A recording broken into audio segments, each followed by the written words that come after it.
La fecundación in vitro. ¿Qué es? ¿Cómo se practica? ¿Qué procesos conlleva? ¿Sabía usted que hay mucha información, pero también mucha desinformación? Hoy, aquí en Perspectiva Católica, la verdad de la fecundación in vitro.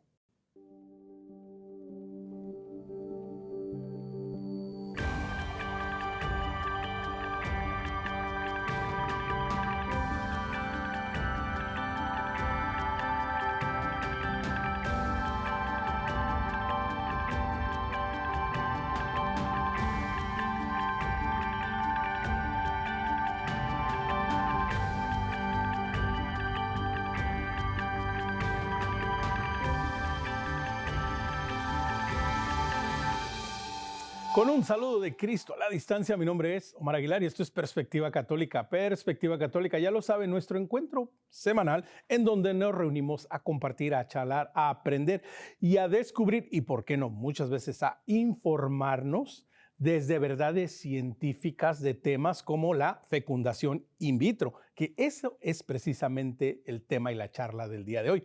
La verdad de la fecundación in vitro. Como decía yo en el intro, ¿qué es? ¿Cuáles son los procesos que se siguen? Las realidades, las verdades detrás de todo esto. Y para esto nos vamos a ir hasta Pamplona, España, para darle la bienvenida al doctor Francisco Güell.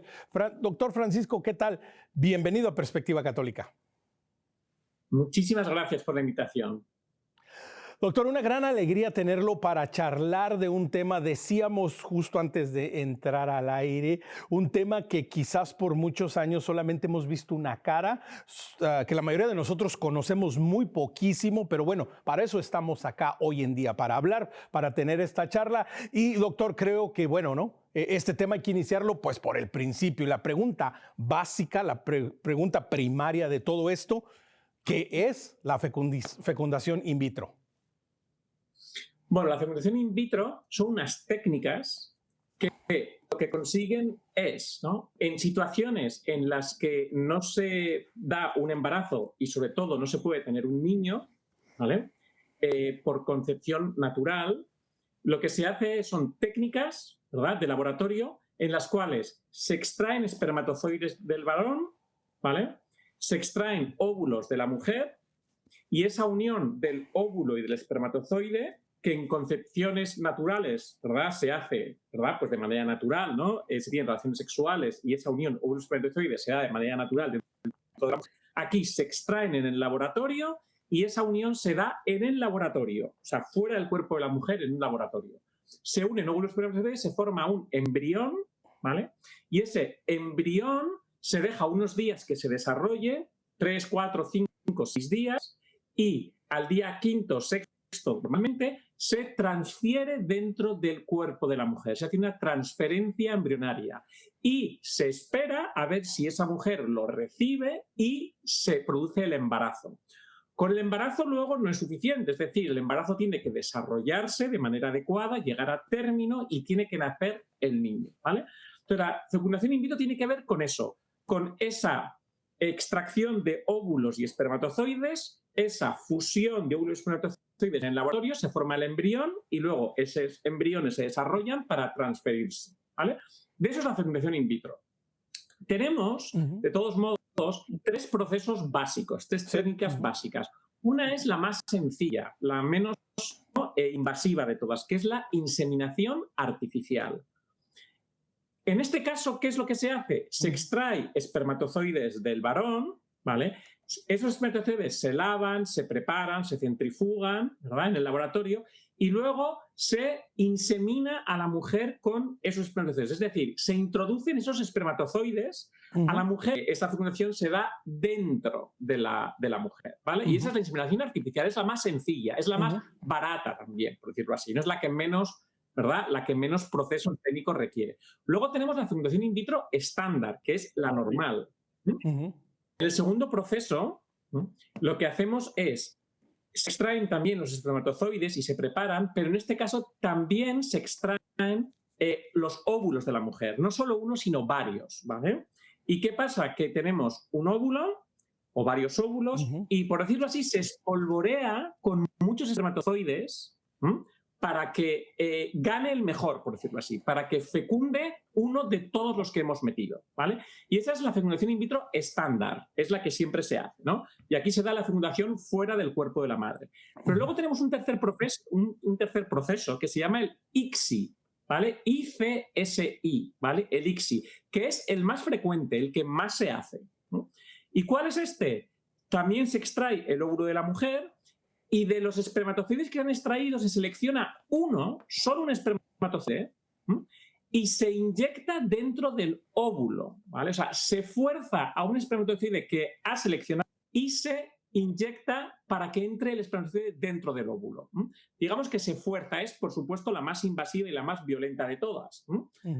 Y esa sería la tercera técnica. Es decir, tenemos inseminación artificial, la menos invasiva, la fecundación in vitro, que es la estándar, y luego el ICSI, que sería la más invasiva, en la que se selecciona un espermatozoide que es el que se inyecta dentro.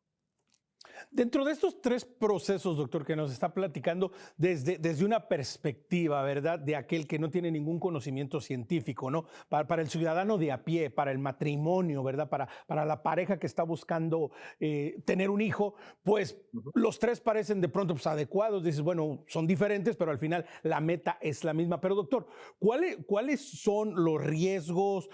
¿Cuáles los problemas que pueden crear cada uno de estos procesos? Porque de nuevo, desde afuera, pues parecen que todo está bien, súper sencillos, hay uno más popular que el otro, pero todos tienen el mismo propósito y todos cumplen la misma meta. Pero ¿cuál es la realidad? ¿Cuáles son los problemas a nivel científico que conllevan estos procesos? Pues mire, hasta ahora siempre se ha informado en los riesgos que puede tener para la madre, ¿sí? Y eso es algo que suele informarse, ¿vale? Pero de lo que no se suele hablar y se suele silenciar y la gente está muy desinformada es del riesgo que tienen estas técnicas para la salud de los niños que nacen a través de las técnicas, ¿vale? Y esto es algo muy importante y que se ha silenciado. Es decir, estas técnicas afectan al desarrollo tanto de los gametos del óvulo espermatozoide como del embrión cuando está en el laboratorio. Y ese daño que reciben por las técnicas afectan al desarrollo del embrión y también a la salud de los niños que consiguen nacer. De hecho, se sabe que cuanto más invasiva es la técnica, más afecta al desarrollo y a la salud de los niños. Y esto se sabe porque ya hay unos 15 millones de niños nacidos en todo el mundo. Y hay muchos estudios con una muestra muy grande de niños. O sea, hay estudios de miles, decenas de miles y hasta cientos de miles de niños que se han analizado su salud. Y se ha visto un aumento de riesgo de enfermedades graves en estos niños.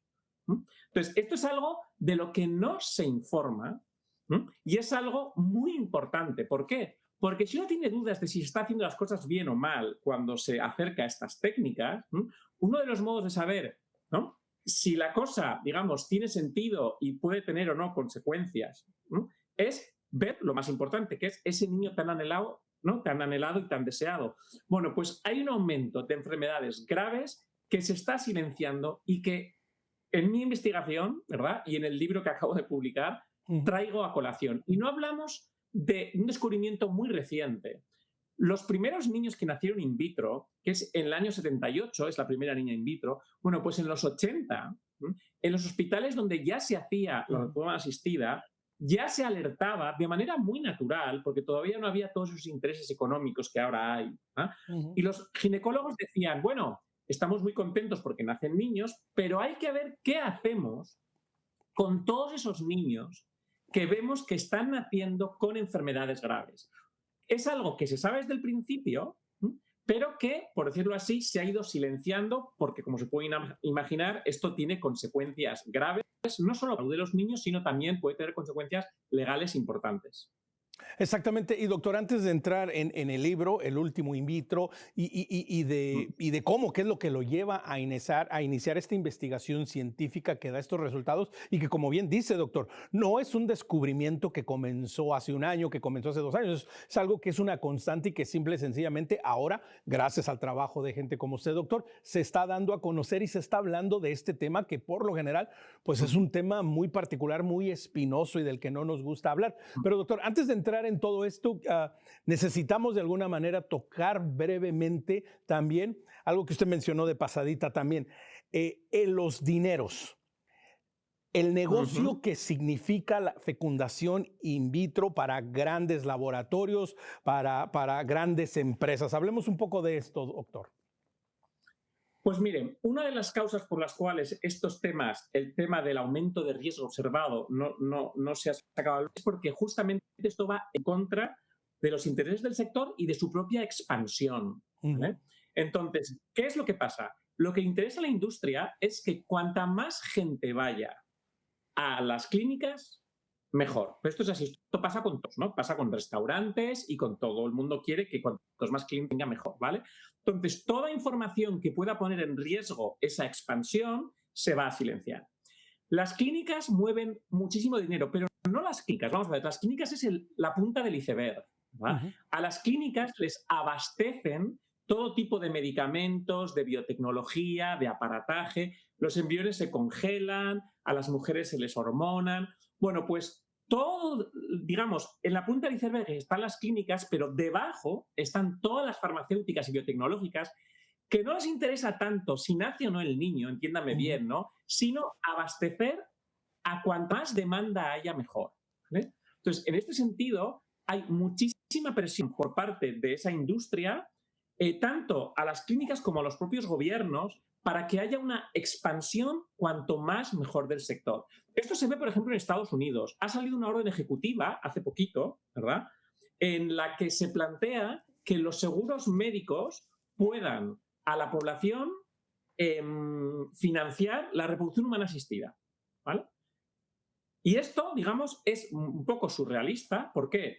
Porque las tasas de éxito son muy, muy bajas, pero no solo eso, está todo este aumento de riesgos asociados. Pero hay una presión tal del sector que hace que los gobiernos que realmente se fían, ¿no?, y dan por hecho que la hormona asistida es un tratamiento médico normal, como si fuera otro cualquiera, pero no lo es. Entonces, en ese sentido, por decirlo así, todo ese interés económico y todo ese dinero que mueve, que yo creo que está bien que se mueva dinero, ¿no? Es bueno que la economía crezca, pero no a costa de la expansión de unos tratamientos que están generando parálisis cerebral, están generando malformaciones congénitas, están generando cáncer, están generando alergias, están generando autismo. O sea, es decir, estamos ante un tipo de técnica que la prudencia llama a parar y analizar con cautela. Pero en vez de parar y analizar con cautela, ¿qué se está haciendo? Sigue la rueda, sigue la rueda, sigue la rueda,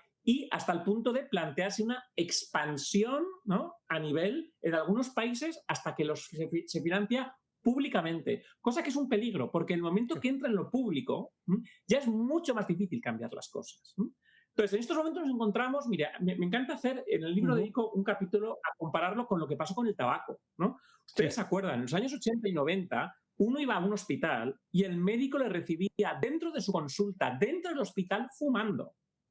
Yo he viajado en avión en los 90 con todo el avión lleno de humo, ¿vale? Entonces, lo que la gente no sabe es que desde 1920 ya hay artículos que muestran un aumento de riesgo de cáncer por el tabaco. Y en los 50 los trabajos ya eran definitivos. ¿Qué es lo que pasó? Las tabacaleras eran una industria muy, muy fuerte y colocaron en los sistemas públicos de salud a personas concretas que hacían cuestionar si realmente el tabaco provocaba o no cáncer, ¿vale? O sea, había como, bueno, unos dicen que sí, otros dicen que no, vamos a ver, ¿no? Entonces, ¿qué es lo que está pasando? Lo que está pasando ahora es algo parecido a lo que pasó con el tabaco. La ciencia no cambió las cosas, los gobiernos tampoco se atrevieron a enfrentarse con con la realidad de toda esa industria, pero fueron las demandas colectivas las que consiguieron esa transformación.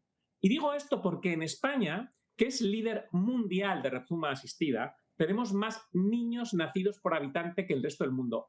Se estima ahora que el 13-14% de los nacidos en España son in vitro, ¿vale? Bueno, pues en España ya ha habido demandas en contra de una clínica americana, española y americana, la más grande del mundo, y ha denunciado por tener un niño enfermo con malformaciones congénitas y le han indemnizado en el Tribunal Supremo, o sea, en última instancia, con 616.000 euros para la familia. Es algo que ya ha comenzado y es algo de lo que hablo en el libro.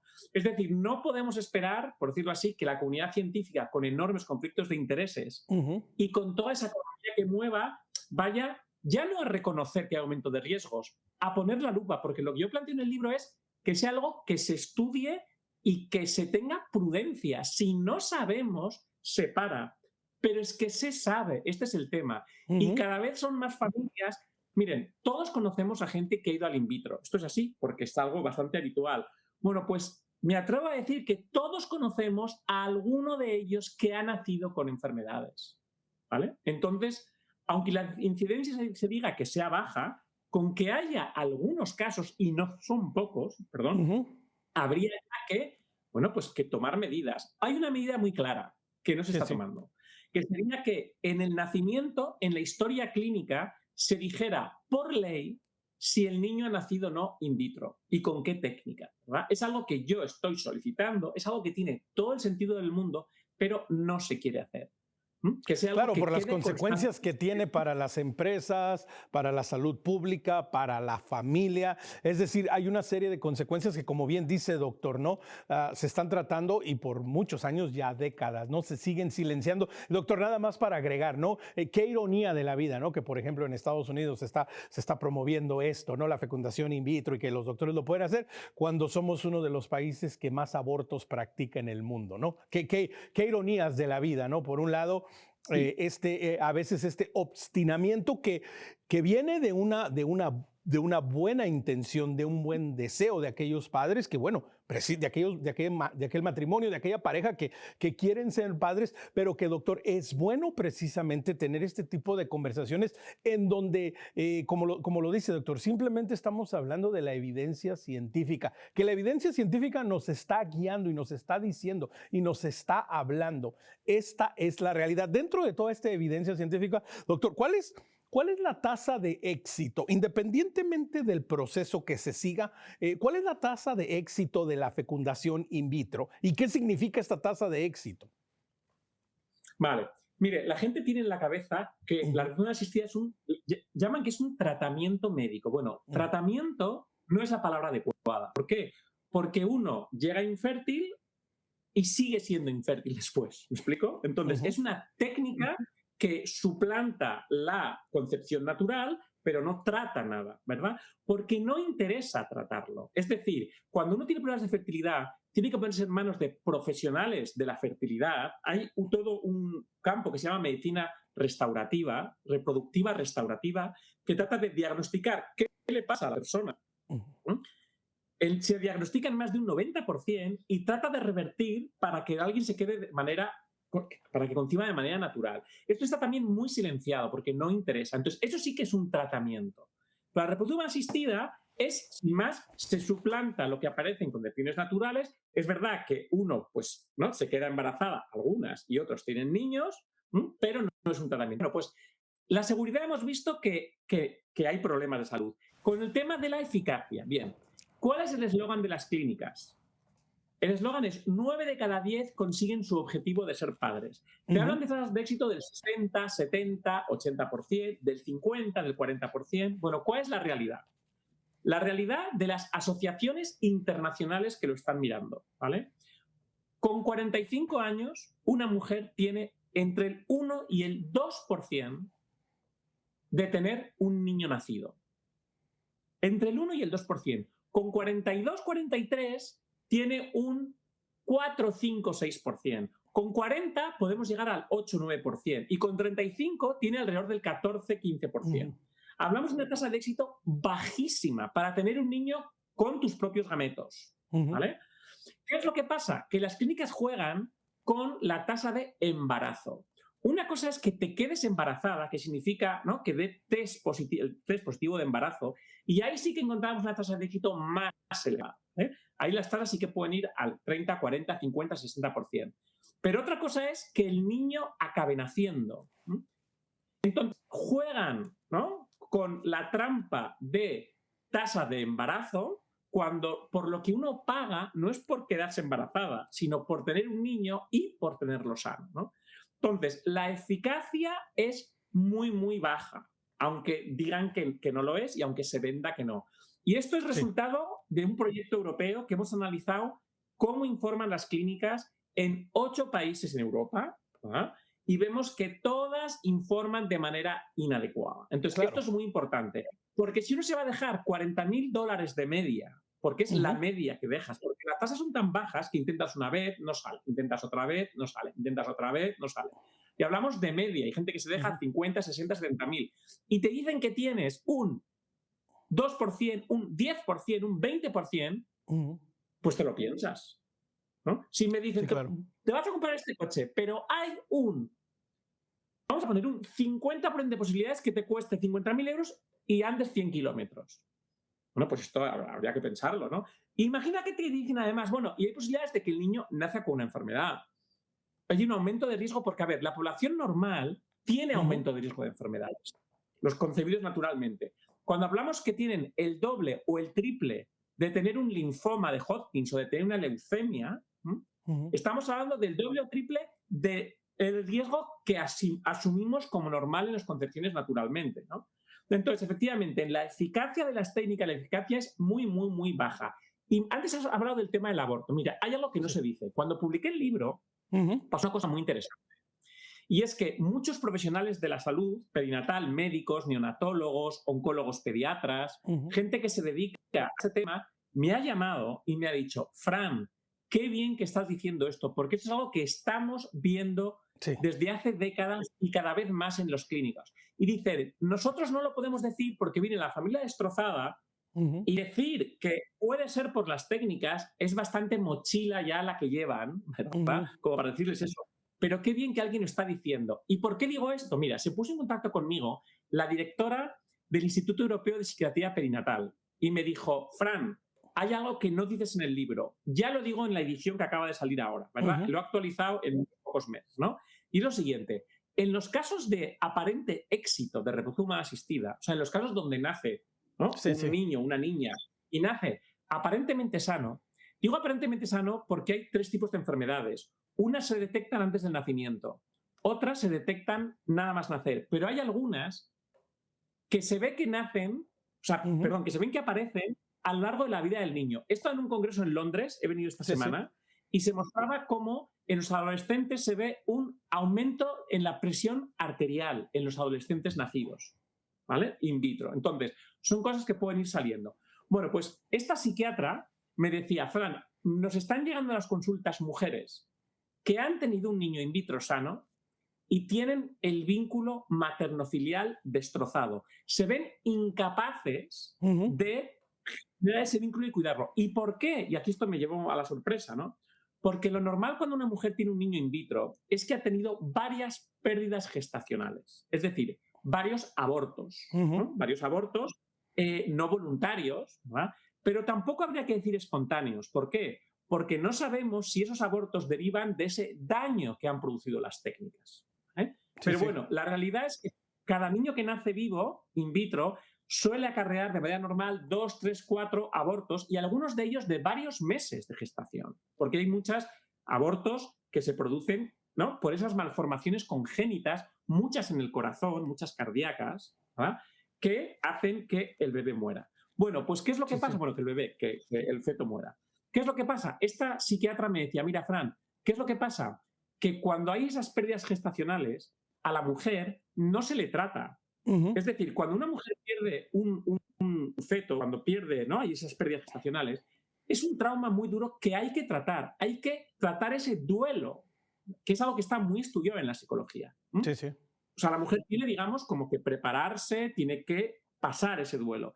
¿Qué pasa en la reproducción humana asistida? Que cuando una mujer sufre una pérdida, le dicen, venga, no pasa nada, vamos a intentar a la siguiente, esperamos que, ¿no?, que el útero se prepare, el cuerpo se prepare y vamos al siguiente. Y la mujer dice, ¡ay, qué bien! ¿Por qué? Porque en vez de afrontarlo, se coge a la esperanza de que quizás sea el siguiente intento. Bueno, pues ¿qué es lo que pasa? Que cuando pasa esto varias veces y no se ha tratado el duelo, cuando el bebé nace y el cuerpo se relaja, por decirlo así, salen todos estos problemas psicológicos en la madre. Y hace que tenga que tratarse y tiene que tratar todos los duelos que no han sido abordados.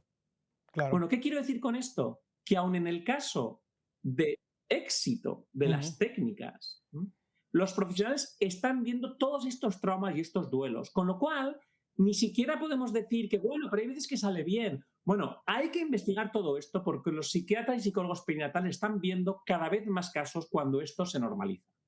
Y que lleva también a otro aspecto importante. Y por cierto, ¿verdad, doctor? Se refería hace rato a las tecnologías de asistencia para que de manera natural los matrimonios, las parejas que quieran tener hijos, pues puedan irlas aprendiendo. Una de ellas, la naprotecnología, que por cierto, tenemos un episodio de Perspectiva Católica acerca de esto y lo puede encontrar en nuestro canal de YouTube, EWTN Español. Ahí busca naprotecnología y ahí hablamos con algunos expertos del tema. Pero doctor, continuando, algo que también se habla muy poco y una realidad teniendo la oportunidad hace un par de años atrás, como usted bien decía, doctor, esto es algo que los doctores, que la medicina ya viene viendo, pero que desafortunadamente se viene silenciando. Una gran verdad dentro de este contexto es que en muchas circunstancias, muchas parejas que, como usted dice, en Europa, pues gastarán en la media, el promedio, 40,000 euros. En Estados Unidos, yo creo todavía más, 50, 60,000 dólares. Desafortunadamente, hay un alto porcentaje que estas parejas que por años buscaron ser padres, una vez que son padres, muchos de ellos después de 5 años ya no están juntos. Es decir, también están estos aspectos que son una gran verdad y que, doctor, que realmente no se están hablando, pero que todo esto también nos lleva, doctor, a entender que es como una aclaración, porque claramente usted nos lo viene diciendo, doctor, la tremenda manipulación en esta industria que existe para venderse como algo que atiende el deseo de la familia y no se habla de todo eso. Entonces, doctor, también esta tremenda manipulación que existe, ¿no?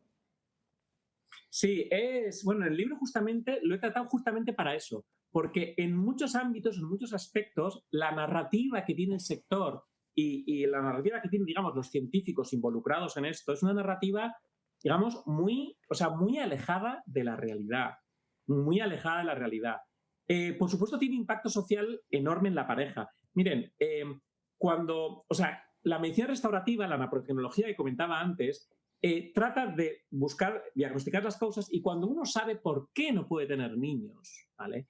Digamos, se quita como un peso encima, porque ya no es, no serás tú, Uh -huh, seré yo, quién es culpable, quién no, no. Entonces, hay algo también psicológico en la pareja uh -huh, que hace, por decirlo así, que sea necesario el acudir a profesionales que les importe diagnosticar las causas, porque en uh las -huh. clínicas no hay, digamos, no es que no haya ese interés, es que como diagnostiquen las causas y las reviertas, ya se quedan sin el negocio. De todos modos, también hay una cosa importante aquí y es, vamos a ver, yo me he encontrado con gente además de Estados Unidos, hace Uh poco, -huh. en una cena aquí en Pamplona, con gente de Estados Unidos, ¿no? Claro, este tema es muy polémico y por eso es tan sensible, ¿verdad? Pues porque es muy difícil de hablar y yo entiendo que sea difícil de hablar, ¿vale? Pero hablando en esta cena me decía, mis 2 niños son in vitro, ¿y qué tal? Y me dice, muy bien. Y le digo, ¿y por qué fuisteis al in vitro? Y dice, pues no sé, mi mujer se lo planteó y fuimos. Y yo le dije, ¿pero tenéis algún problema? Y me Uh digo, -huh. no, la verdad que no, pero bueno, nos ofrecieron y fuimos. Bueno, entonces, ¿qué quiero decir con esto? ¿No? Que interesa también que haya un flujo de gente que no lo necesite. O sea, es decir, hay un porcentaje de personas que estando sanos no van a concebir en un año y algunos hasta en 2 años. Hablamos del 10-5%, Uh ¿vale? -huh.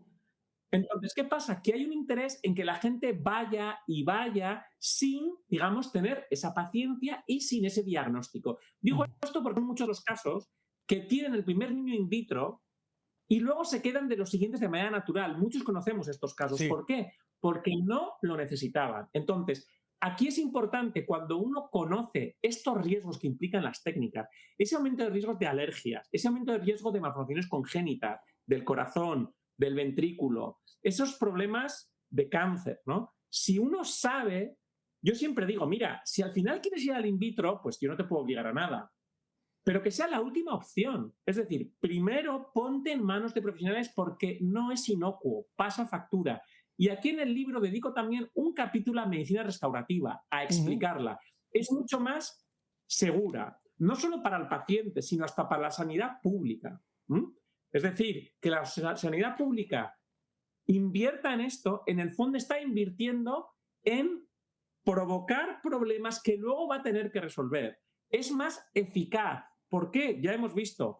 La medicina restaurativa, también hay que decirlo, la tasa es baja, para ser todos sinceros, no es la panacea. Tiene unas tasas similares a la reproducción asistida, bajas y quizás un poquitín más altas. Pero la tasa de la medicina restaurativa no es un niño nacido, es diagnosticar qué te pasa. Y en esto tiene más del 90%, es decir, la eficacia de la medicina restaurativa es de más del 90%, que es para lo que busca, que es qué te está pasando. Claro, encontrar las causas del es importante. La medicina restaurativa es mucho más económica. Sí, claro, y precisamente, ¿no? Intenta encontrar las causas del por qué, como bien dice, ¿no? Claro. Y tiene una serie... Lo mismo. Exactamente, tiene una serie de buenas condiciones, inclusive tan solo en la relación interpersonal, en el matrimonio mismo, en la relación de la pareja. Estamos teniendo una charla muy importante hablando acerca de la verdad de la fecundación in vitro.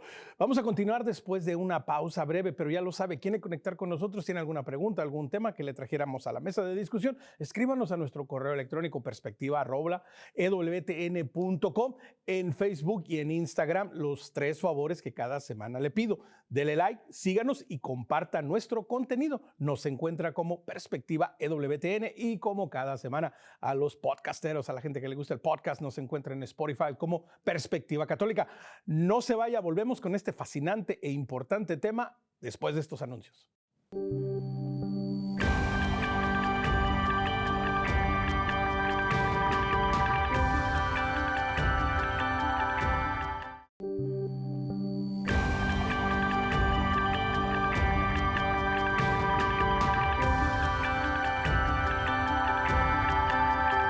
Omar Aguilar, Perspectiva Católica. Hoy estamos hablando de la verdad de la fecundación in vitro. Tenemos desde Pamplona, España, al doctor Francisco Güell, autor del libro El último in vitro. Antes de continuar la charla y de continuar la conversación, queremos compartirles este tráiler.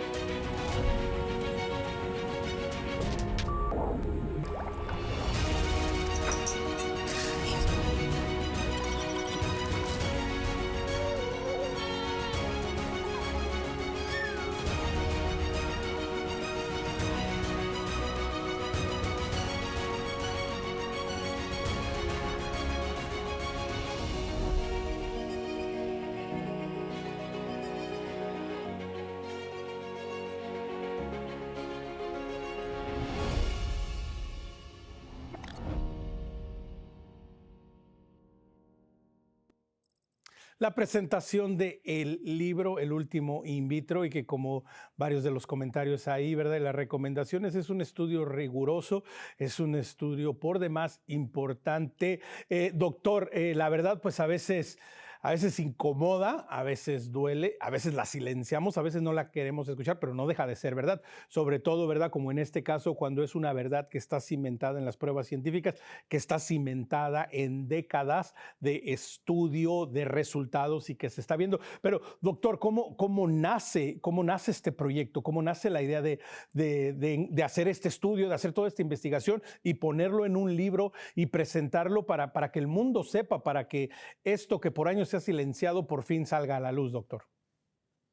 Pues miren, fue fruto de la frustración, es decir, porque dirigí un proyecto de investigación de 3 años financiado por la Unión Europea de 1,2 millones de euros, donde analizamos, un consorcio de 10 socios, la información que proporcionan las clínicas de reproducción humana asistida en 8 países europeos. Desde un punto de vista legal, desde un punto de vista social, ¿no? Y hicimos guías de recomendación para gobiernos y para el sector. ¿Y qué decíamos en esas guías? Pues, entre otras cosas, el margen de mejora que tenían las clínicas para informar de manera adecuada. Entonces, yo, que era un poco ingenuo, ¿verdad? Pensé, bueno, vamos a hacer las guías, vamos a decir a las clínicas cómo tienen que informar de manera adecuada y las cosas cambiarán. Bueno, ¿qué pasó? Hicimos el proyecto, enviamos las guías a todos los gobiernos, enviamos las clínicas al sector y no pasó absolutamente nada. Y no pasó nada por esa influencia que tiene todo el sector en los gobiernos, ¿vale? Entonces yo pensé, vamos a ver, o sea, yo quiero que mis vecinas, mi familia, mis alumnas, ¿verdad? Yo soy profesor de universidad también, ¿no? Bueno, que la gente sepa, ¿no? Y, digamos, se informe adecuadamente, luego que haga lo que quiera, pero que se informe de manera adecuada.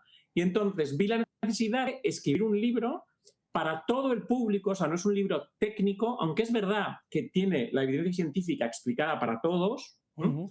Y entonces vi la necesidad de escribir un libro y de difundirlo, se ha traducido al inglés también, para que cualquiera que se esté planteando ir a las técnicas sepa toda la información esencial para que luego tome una decisión para que sea libre e informada. Entonces, el proyecto del libro surge pues esa frustración de ver que a nivel, digamos, gubernamental, a nivel científico, no hay manera de que cambiar esto, pues por lo menos, ¿no?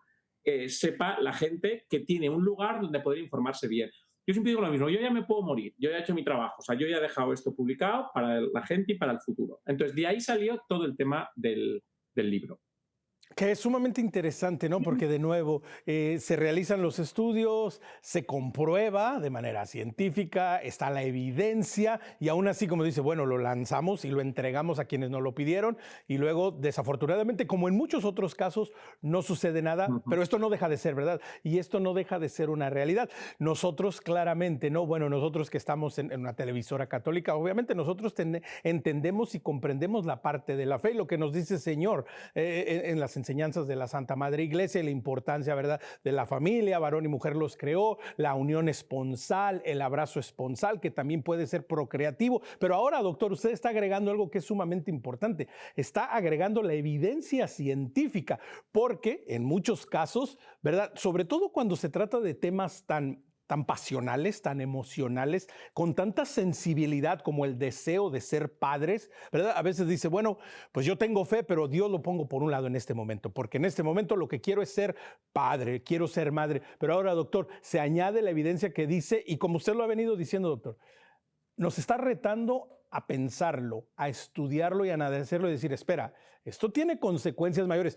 ¿Cómo fue la primera recepción del libro? ¿Cómo lo recibió? Ya nos decía, doctor, en el segmento anterior, que algunas personas, algunos profesionales se han acercado y han dicho, oye, inclusive te faltó. Pero en general, ¿cuál fue la primera reacción de la comunidad científica ante un libro tan honesto y tan revelador a la vez? Pues vamos a ver, divido en dos la comunidad científica. Uno, los que tienen conflictos de intereses. Que son, digamos, todos los que están envueltos en la reproducción humana asistida, ¿vale? Entonces, estos yo esperaba entrar en diálogo con ellos, porque el libro es muy educado, es muy respetuoso, o sea, no juzgo, lo que digo es, miren, señores, ¿no? Ustedes no saben esto, y es más, les voy a decir a esta comunidad científica de reproducción humana asistida lo que tienen en la cabeza, porque ellos piensan que los riesgos de los niños, si los hay, tiene que ver con la edad de la madre, tiene que ver con la prematuridad, con el bajo peso al nacer. Demuestro que eso es falso. Es decir, yo conozco lo que los profesionales tienen en la cabeza, que es una especie de motivo para digamos, tranquilizar sus conciencias. Y es algo que es lo que escuchan en los congresos del sector.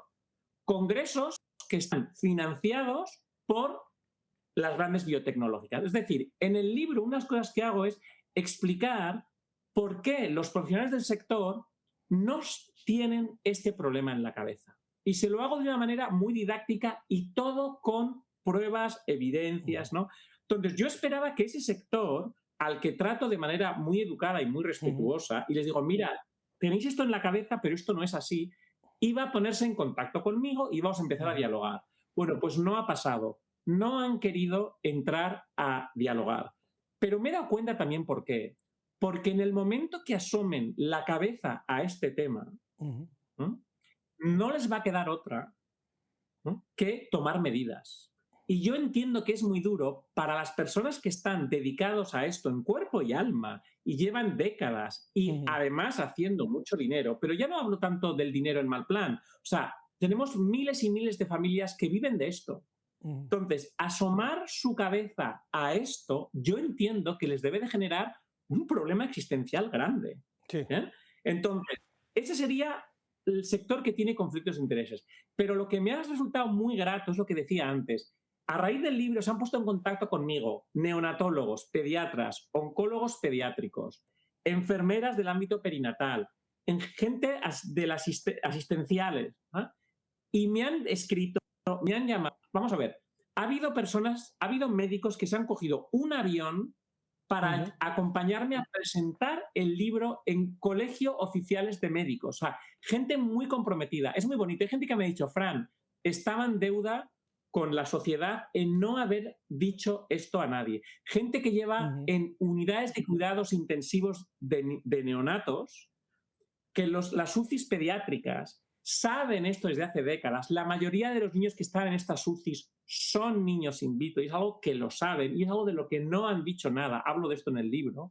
Bueno, pues profesionales que me han acompañado y que están recomendando el libro a sus pacientes, a las familias, a los vecinos. Entonces, la comunidad científica sin conflictos de intereses está siendo la que más está dando a conocer este libro.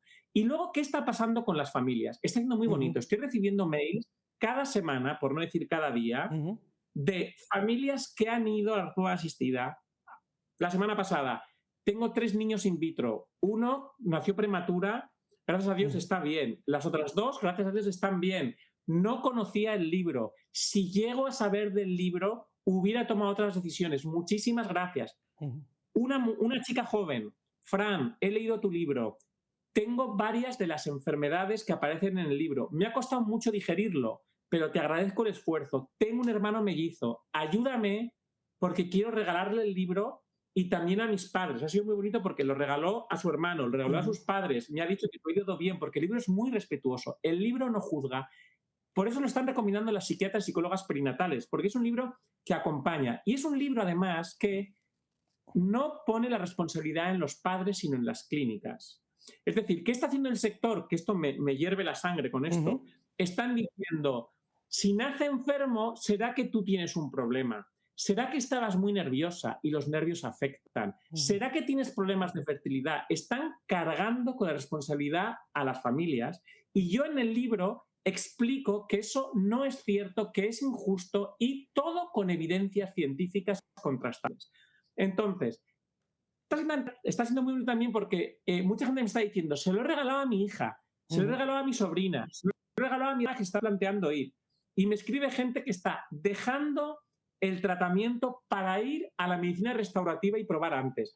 Porque no tiene sentido ir a las clínicas si antes no has pasado por la medicina restaurativa. Y es algo que explico muy bien en el libro. Entonces, la recepción está siendo muy, muy, muy buena. Y estoy muy contento porque se está dando bastante voz. Antes hablabas de los católicos, ¿verdad? He de decir una cosa más, ya que llevamos ya un rato, te hablo ya en confianza. Sí, claro. ¿Vale? Llevamos ya hablo más contigo que con mi mujer hoy, para que te hagas una idea, ¿vale? Entonces, las clínicas están llenas de católicos que van a misa. Esta es la realidad. Porque como bien decías, bueno, la iglesia parece que tiene una opinión, pero yo quiero ser madre, quiero ser padre. Dicen, Dios me ha puesto en el corazón esto. Bueno, pues yo siempre digo lo mismo. Vamos a ver, si tienes dudas y vas a ir, ya llevan casi 50 años de técnicas. Hay 15 millones de niños nacidos. Mira a ver cómo está el tema. Porque, por decirlo así, la naturaleza habla. Lo que se dice, las piedras gritan, ¿no? Entonces, no podemos mirar a otro lado con este tema. Y la gente tiene que saber, ¿no? Sí, absolutamente. Tiene que haber un momento en donde reconciliemos de nuevo, ¿no? Nuestros instintos, nuestros deseos, aquello que anhelamos con la realidad. Y esto tiene que estar ordenado para nosotros, ¿verdad? Con la ley divina que educa y que forma la ley natural. Y como dices, en cuanto empiezas a ver, empiezas a mirar, empiezas a decir, espera, pero ¿cuál es la tasa de interés, de éxito? ¿Pero cuáles son los resultados? ¿Pero qué es lo que se está viviendo? Y en todo esto, doctor, algo que está ahí explícito, pero que no lo hemos dicho, pero que vale la pena mencionarlo ahora mismo, es que en cada ocasión que existe fecundación in vitro, estamos hablando de una vida. Estamos hablando que se inicia una vida que desafortunadamente en muchas ocasiones, bueno, es desechada y como bien decía, doctor, ¿no? Para muchos les dirán, bueno, nada, tranquilos, no pasen. A la siguiente tenemos éxito. Pero en cada momento estamos hablando de una vida humana que desafortunadamente, como no tiene éxito, se es desechada y se es ignorada, doctor. Sí, en este punto es clave porque, vamos a ver, por cada niño que nace in vitro, ¿no?, se pierden, es muy difícil calcular el número, ¿vale? Pero se desechan o se pierden por el camino por esa herida de muerte de las técnicas, de que de esto no se habla, pero muchos embarazos, como he comentado antes, no llegan a término. Muchos embriones que se forman no llegan a transferirse porque se pierden también antes de ser transferidos. Pero estamos hablando que para ese anhelo de tener un niño, uno tiene que saber, primero, que va a permitir que un tercero, es decir, que un médico, que una clínica, pueda herir a su hijo, incluso de muerte, para traerlo a la vida. Esto es algo que tiene que tener la gente clara. Hay no solo desecho de embriones, que esto es un gran drama, ¿no? También en el propio proceso, o sea, en la rutina del proceso, lo que acontece es que hay muchísimas, no solo pérdidas gestacionales, muchos que se pierden por el camino, pero no se pierden espontáneamente.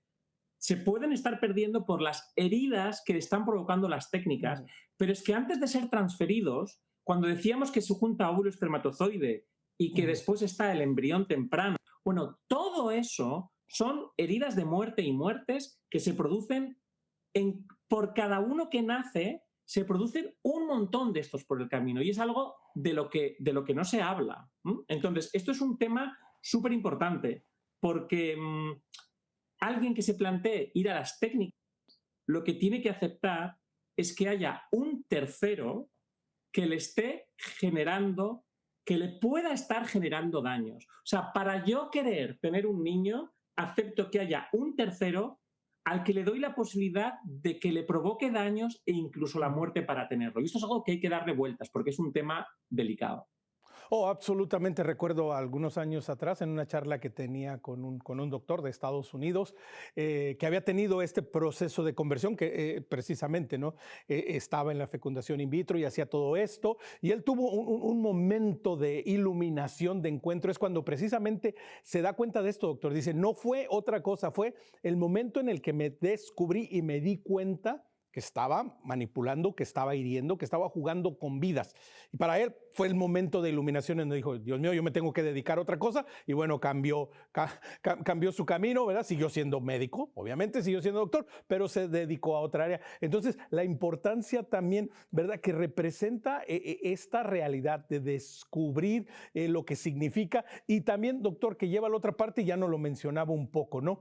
La recepción dentro de aquellos que han sido concebidos in vitro, que ahora pues muchos de ellos ya son adultos y que bueno, que muchos de ellos quizás ya hasta padres han sido. ¿Cómo lo han recibido? ¿Cómo ha recibido esa comunicación de saber de este libro, de todo lo que está haciendo, doctor? Pues mire, hay dos cosas. Una cosa es que me escuchen en entrevistas y que me escuchen, digamos así, porque suena como más, tengo menos tacto cuando hablo en entrevistas. El libro lo revisaron 17 personas antes de ser publicado, profesionales, neonatólogos, médicos, pero también mujeres que habían ido a las técnicas y ya digo, tiene mucho tacto, ¿vale? Entonces, cuando una persona que ha nacido in vitro o una madre que tiene un niño in vitro enfermo, porque ha pasado, leen el libro, se sienten acogidos, comprendidos y bien. ¿Qué es lo que está pasando? Lo que dice el sector, la gente que tiene conflictos de intereses, dice, no hay que hablar de esto porque vas a generar daño y sufrimiento. Como diciendo, ¿qué irresponsabilidad es hablar de esto cuando puede haber madres que tienen niños enfermos? ¿Vale? Entonces, ¿cuál es la realidad? Claro, a ellos les interesa tener ese discurso para que esto siga tapado. Pero ¿qué es lo que está pasando? Que me están llamando mujeres que tienen niños enfermos agradeciéndome porque comprenden qué está pasando, ¿vale? Muy enfadadas con el sector, porque como es normal, no han sido bien informadas, ¿vale? Pero lo que yo me estoy dando cuenta es lo siguiente, y es, mira, hay un paternalismo muy mal entendido. Es decir, un médico tiene que decir las cosas como son, aunque duelan, porque es la realidad. Y todos tenemos derecho a conocer la realidad para tomar decisiones.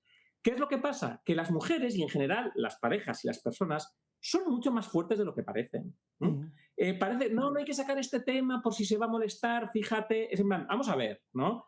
La vida es así, ¿vale? Tú tomas decisiones sin saber y ahí está el problema. Es decir, tú no eres responsable ni culpable, ¿no? Pero lo que yo me estoy dando cuenta es que estas personas o estos niños que han nacido in vitro les choca, claro que les choca, pero luego lo asumen porque hay una vulnerabilidad que tenemos todos, los nacidos in vitro y los no nacidos in vitro. Si me pongo este ejemplo, imagínense que mi madre ha tenido cáncer de pulmón y mi padre ha tenido cáncer de pulmón, los dos.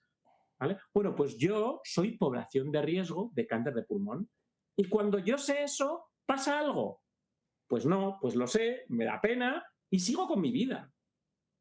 Es decir, interesa decir que esto es algo de lo que no se debe hablar porque causa mucho sudor y sufrimiento para no, como decimos nosotros, ¿no?, levantar la liebre, o sea, para que no se vea el pastel, ¿vale? Pero la realidad es que la gente, los niños in vitro que yo me he tocado, que ya son adolescentes universitarios, me han agradecido el libro, me han dicho, ha sido muy valiente.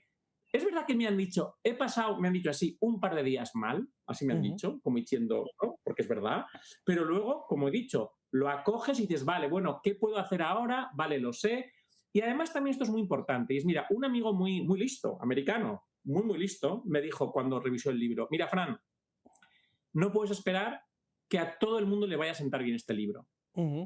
Pero tienes la responsabilidad moral como científico de decir la verdad, aunque duela. ¿Por qué? Porque aunque haya gente que se enfade, tiene que saber esa gente que es bueno que haya otra gente que todavía no está en el tema y que esté informada. ¿Me explico? Tiene un punto también de egoísmo el decir, me sienta mal, me voy a callar.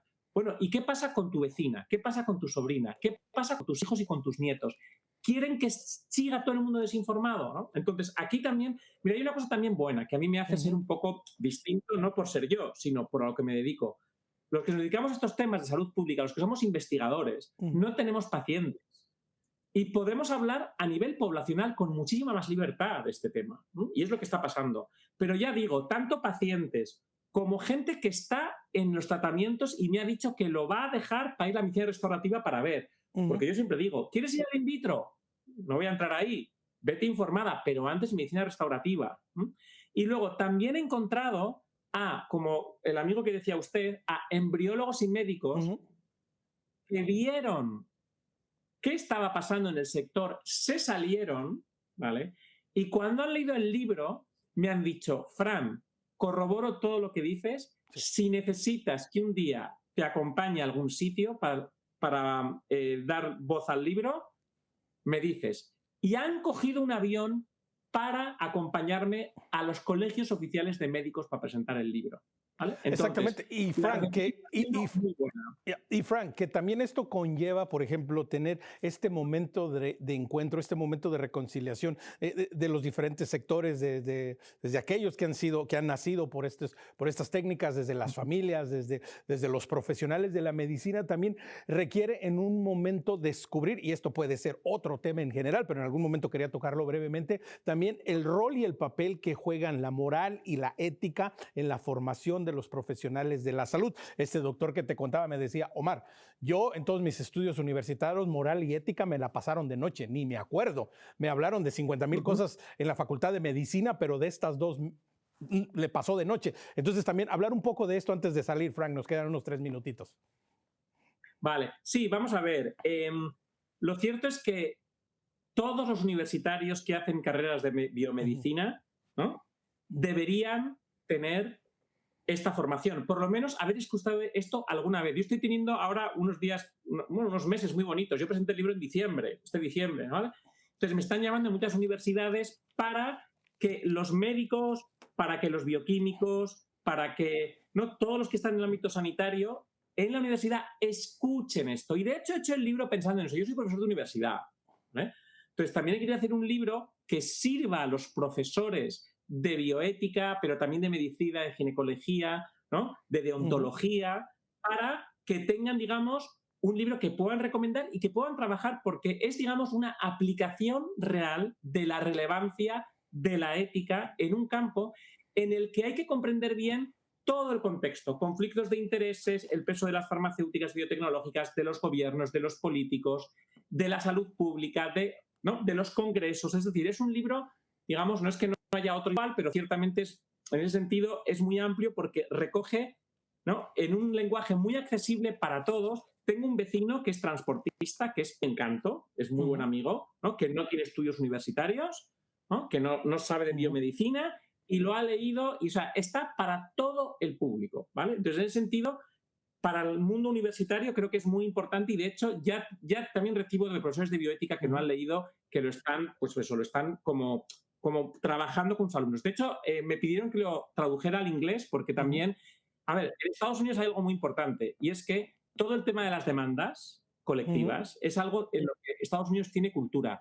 Cuando el sector de la abogacía lea el capítulo que les he dedicado, ¿vale?, creo que también va a haber mucho interés porque ya está pasando en España, ¿vale? Entonces, en ese sentido, espero que tanto en su versión en castellano, que es El último in vitro, como en su versión en inglés, The Last in vitro, yo espero haber puesto mi granito de arena para este cambio y sobre todo para proteger la salud de nuestros niños y de las siguientes generaciones.